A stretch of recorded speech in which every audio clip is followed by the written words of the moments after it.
Mobility Media, votre podcast 100% dédié aux nouvelles mobilités.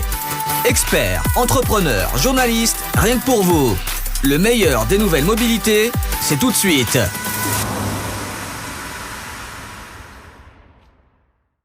Et avec nous, un nouvel épisode. On va parler de nouvelles mobilités, même plus que d'hydrogène, avec Éric Trochon. Bonjour Éric. Et bonjour Rudy. Dans le secteur des nouvelles mobilités automobiles, quelles sont les entreprises pour lesquelles vous avez travaillé ou les universités pour lesquelles vous avez fait des études? Est-ce que vous pouvez donner un petit peu de référentiel comme ça? J'ai un diplôme d'ingénieur de l'école centrale de Lyon.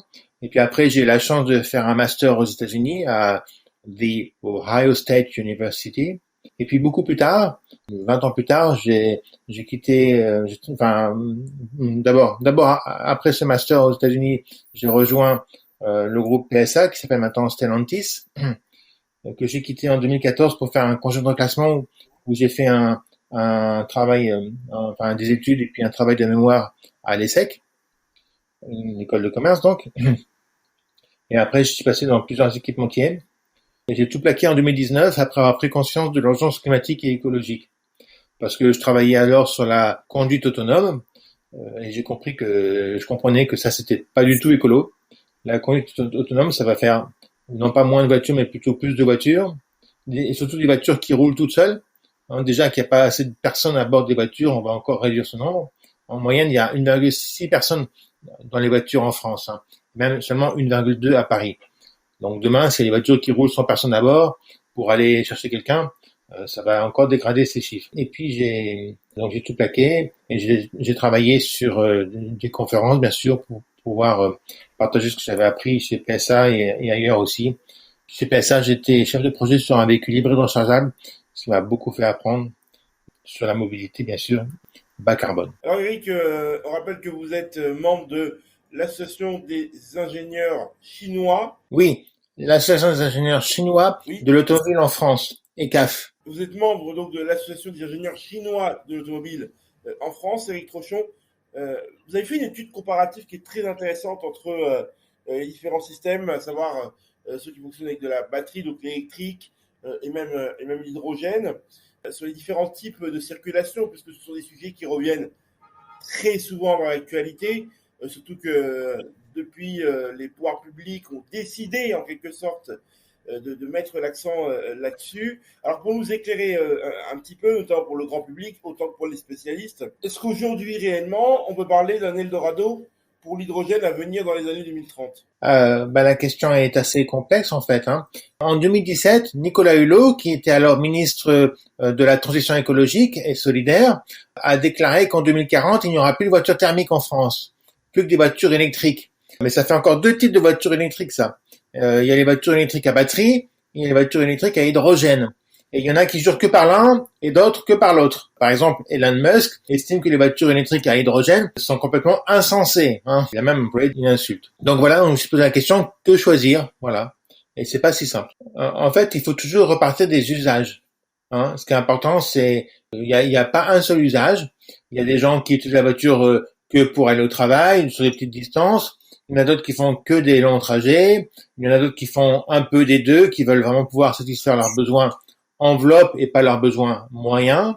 Donc vraiment, il faut réfléchir en fonction des usages. Et alors, j'ai voulu faire un comparatif point par point des deux types de technologies en prenant comme modèle la Toyota Mirai, qui est une voiture électrique à hydrogène, et la Tesla Model S, qui est une voiture électrique à batterie, qui est une des plus vendues dans le monde. Donc, c'est deux voitures qui font environ 2 tonnes et qui coûtent plus de 70 000 euros. Donc, c'est des modèles qui sont pas encore très populaires, mais qui pourraient le devenir d'ici 2040, qui est la date à laquelle Nicolas Hulot a annoncé qu'on pourrait plus vendre de voitures thermiques en France. Alors, on pourrait plus rouler avec des voitures thermiques en France d'ici 2040. Mais pourquoi l'hydrogène est-elle autant, je vais pas dire plébiscité, on est passé quand même de la batterie, de l'électrique, maintenant au débat sur l'hydrogène. Et qui a intérêt, quels sont les lobbies qui ont intérêt à voir l'hydrogène, entre guillemets, percé, peut-être au détriment de l'électrique? Pourquoi ce revirement, en fait? Eh bien, en fait, je pense que il y a eu beaucoup d'attentes sur des véhicules électriques à batterie. Il y a eu beaucoup d'attentes, on a estimé que c'était ça l'avenir. Et puis maintenant, il y a quand même beaucoup de voyants rouges qui s'allument. Les véhicules électriques à batterie, il faut produire la batterie. Or, elles sont produites souvent en Chine ou pour beaucoup, en Pologne pour la Renault Zoé. Or, ces pays ont une électricité très très sale. Donc la production de la batterie elle-même génère tellement de CO2 qu'il faut faire 50 000, 60 000, 70 000 kilomètres avec la voiture électrique à batterie pour amortir rien que la fabrication de la batterie. Donc les gens commencent à prendre conscience de ça, que les véhicules électriques à batterie sont pas si écolos que ça résout pas tant de problèmes que ça. Il y a la production du véhicule et de la batterie. Il y a aussi l'usage. En France, l'électricité est peu carbonée parce qu'on a beaucoup de nucléaire.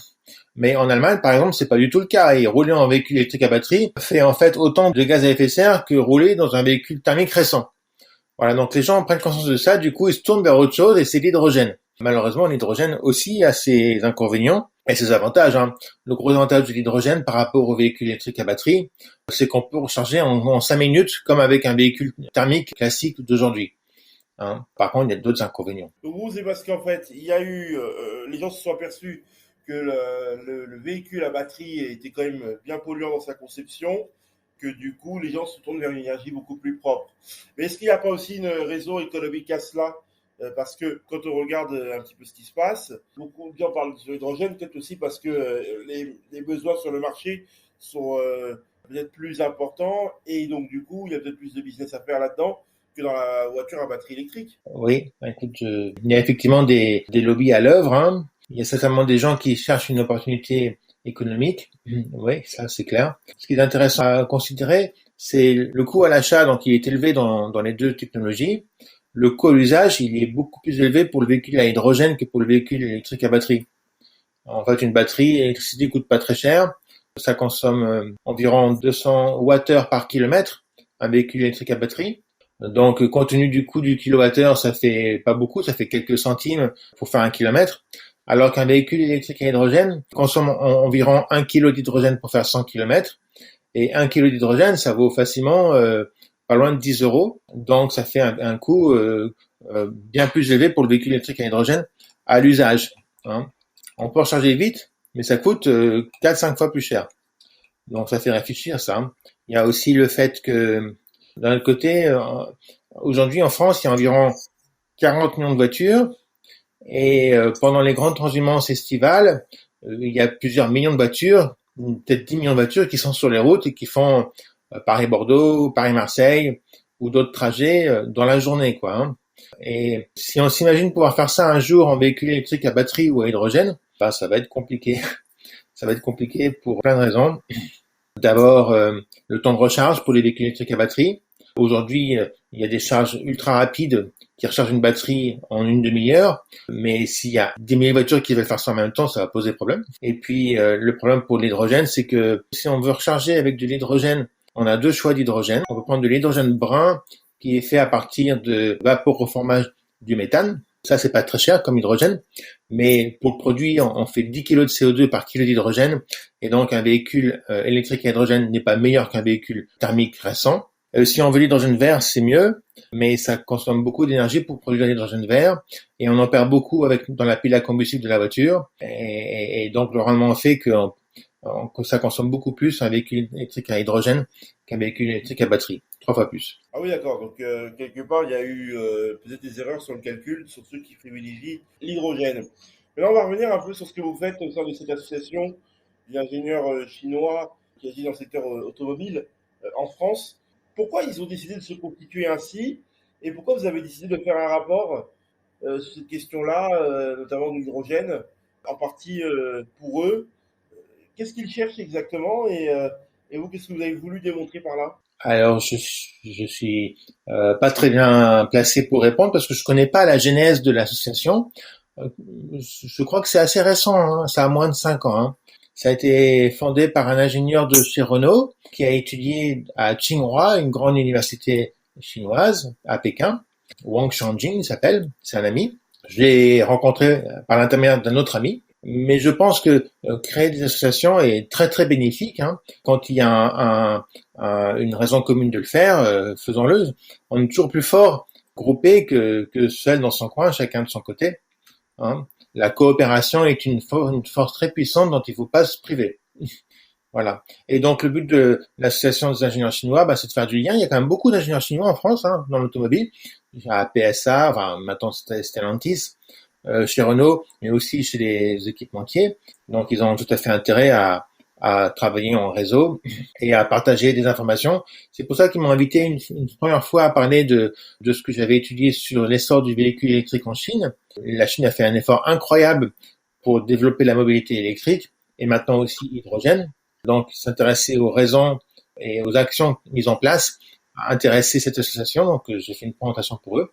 Et puis ils sont aussi intéressés à cette étude sur le choix entre les véhicules électriques à batterie ou les véhicules électriques à hydrogène. Éric Rochon, c'est ce qui est intéressant, c'est qu'effectivement, il y a toute une émulation autour de ce qui semble être l'avenir, ce qui d'ailleurs va poser au passage d'autres questions sur l'adaptation des routes, va falloir mettre des bornes, etc., ce qui semble très compliqué. D'ailleurs, c'est une question que vous abordez également dans votre rapport pour dire effectivement qu'on n'est pas prêt à rouler à l'hydrogène, puisqu'il y a tout un écosystème derrière, installation de bornes notamment, dont il faut tenir compte. Aujourd'hui, si on se place de votre côté, Éric, est-ce qu'il y a des personnes clés aussi que vous connaissez qui sont spécialistes des nouvelles mobilités, qui ont fait également des rapports dont il faudrait pourquoi pas un jour interviewer, et également quels sont les différents avis qu'on retrouve chez les différents protagonistes, puisque c'est un débat qui fait rage,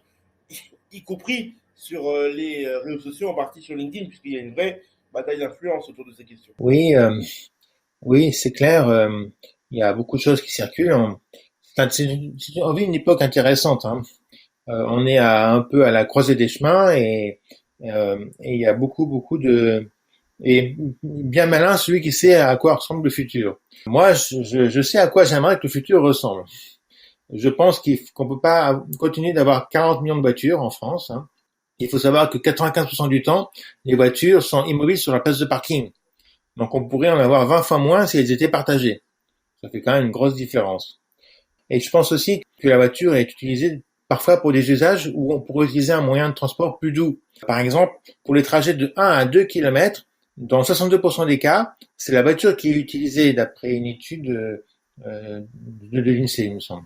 62% des cas, c'est encore une voiture pour faire moins de 2 km. Donc là, clairement, dans beaucoup de cas, un vélo pourrait faire parfaitement l'affaire. Ou alors un triporteur ou un vélo cargo s'il y avait des choses à transporter.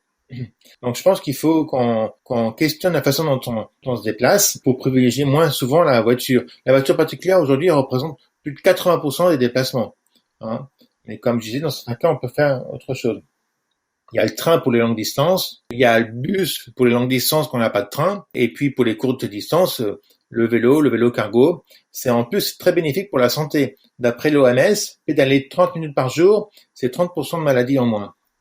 Moi, j'habite près de Paris. Il y a des bouchons terribles tous les matins, tous les soirs dans une rue pas très loin de chez moi. Et la plupart du temps, il n'y a qu'une seule personne dans la voiture. Ça fait donc qu'on a on a moins de 100 kilos d'humains pour plus d'une tonne de machines. Un rapport 10, je pense qu'on peut plus se permettre de continuer avec un rapport 10.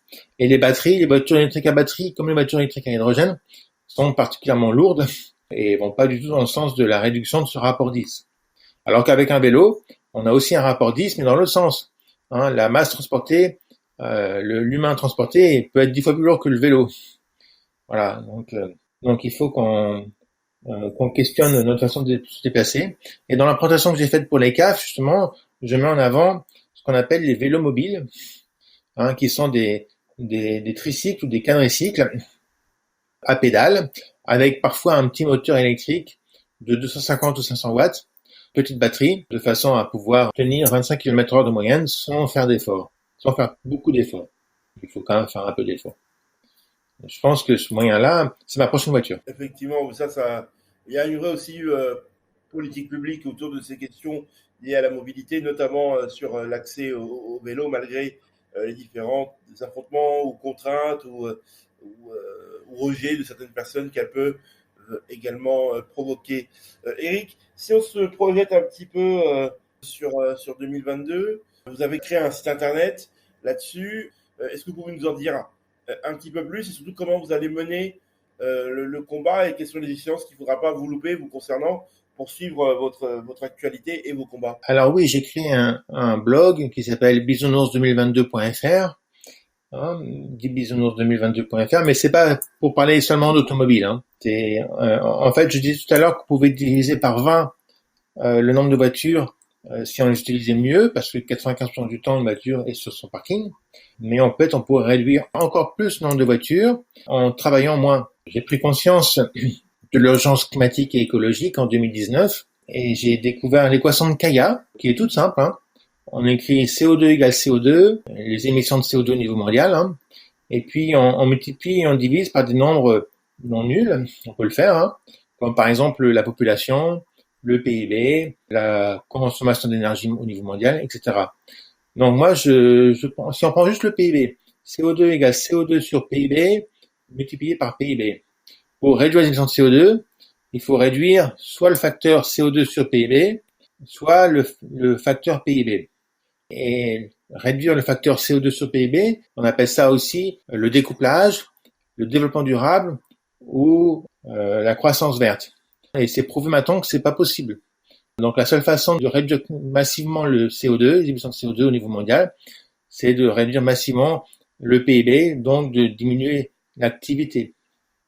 Si on travaille 2 fois moins, 3 fois moins, on peut avoir encore moins de voitures sur la route. Et j'ai créé ce site bisounours2022.fr pour présenter notamment ça.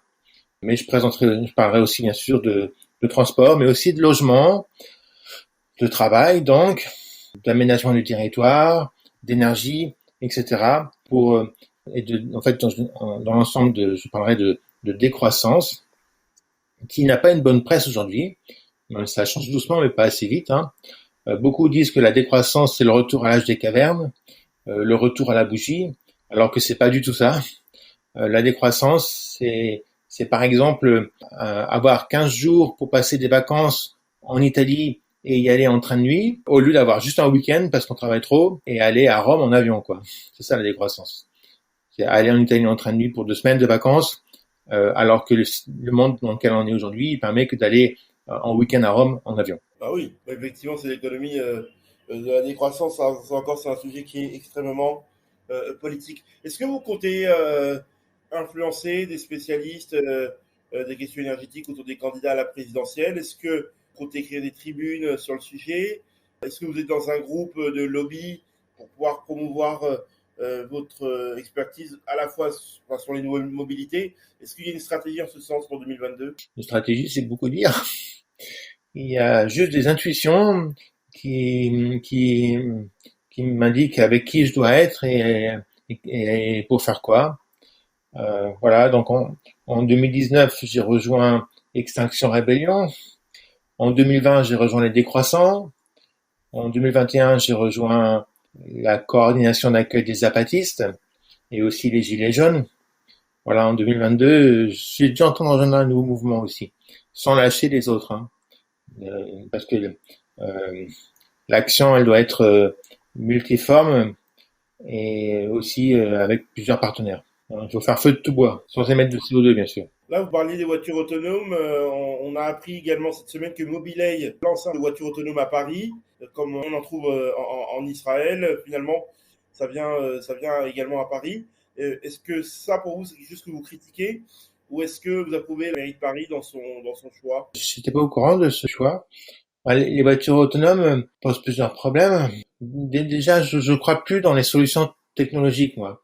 Je pense que la solution, elle est plutôt sociétale. Partager davantage, travailler moins, utiliser davantage des mobilités vraiment douces comme le vélo. Pour moi, c'est ça l'avenir. Les solutions technophiles comme la conduite autonome vont peut-être avoir des bénéfices, mais aussi beaucoup d'inconvénients. Les voitures autonomes, par exemple, nécessitent d'utiliser le réseau 5G et d'envoyer beaucoup de données sur ce réseau. Or, le réseau 5G, il consomme potentiellement 3 fois plus que le réseau 4G, alors qu'on doit baisser notre consommation d'énergie. Et puis les données qui vont transiter. Aujourd'hui déjà, le trafic Internet, toute l'informatique, représente autant d'émissions de gaz à effet de serre que le trafic aérien.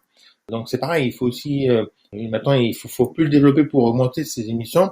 Il faut l'utiliser différemment pour baisser ces émissions massivement. Donc la conduite autonome ne va pas du tout dans le bon sens. Et puis, comme je disais, envisager que des voitures roulent toutes seules,